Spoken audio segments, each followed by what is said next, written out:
Hello everyone, my name is Kaylee Fields, and my debate on is whether or not the U.S. should have a ban on assault weapons, and my side is that the U.S. should not have a ban on assault weapons. The United States is a nation that prides itself off of being free, and one of those ways is a right to bear arms. In the recent 21st century, we have seen an influx in mass shootings. According to the National Institute of Justice, in a recent study, they did more than half of the mass shootings that occurred after 2000, of which 33% occurred in 2010 or after 2010, which in hindsight, we have always had a mass shooting problem in the U.S. However, it has increased in recent years. The United States should continue to allow their citizens the right to bear arms because it wouldn't stop the individuals from still committing the crimes. They will just find a different means of doing so. It is written in the United States Constitution that they have this right, and there are other ways of preventing these horrific attacks other than taking an amendment away. My number one reason is that it wouldn't stop the crimes from happening.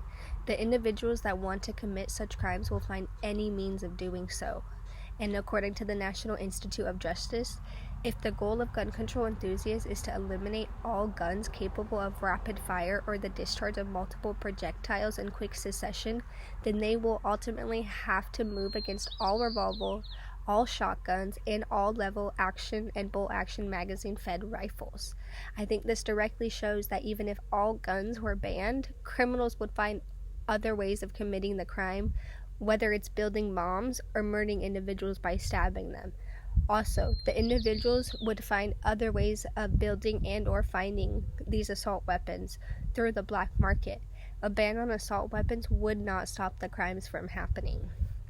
My second reason is that this is a right written in the U.S. Constitution. The founders of the United States gave the people the right to keep and bear arms, meaning if they were to take this amendment away from the American people, we would most likely see a revolution. The only amendment that has ever been taken away is prohibition, and we all know about that. Therefore, this would be an extremely hard task for the government to try and accomplish, especially because what does this look like for individuals who already own guns? Does this mean that they have to keep them? Does that mean that they have to give them up? This becomes a tight wire that the government has to walk alongside their people.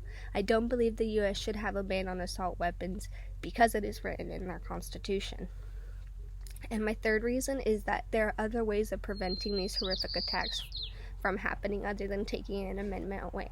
The United States is one of, if not the wealthiest country in the world, yet most of their schools aren't secured properly, yet don't even have much security on campus anyway.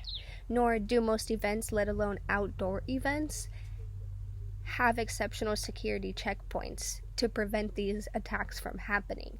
We could have the security preventions in place where mass shootings could occur, and they would happen less because we have security preventions in place. Next, we could have more mental illness and better background checks for individuals who want to purchase assault rifles. We should also know about individuals that have been in and out of mental health hospitals and or therapy, and they should be flagged if they try to purchase an assault weapon. I believe there are many ways of preventing these horrific attacks other than taking people's rights away. The United States of America is a nation that was built off the ideals that all men were created equal and unalienable rights of life, liberty, and the pursuit of happiness. I believe that if the U.S. government were to take away the Second Amendment, the people would have the right to rebel against a tyranny government. Thank you.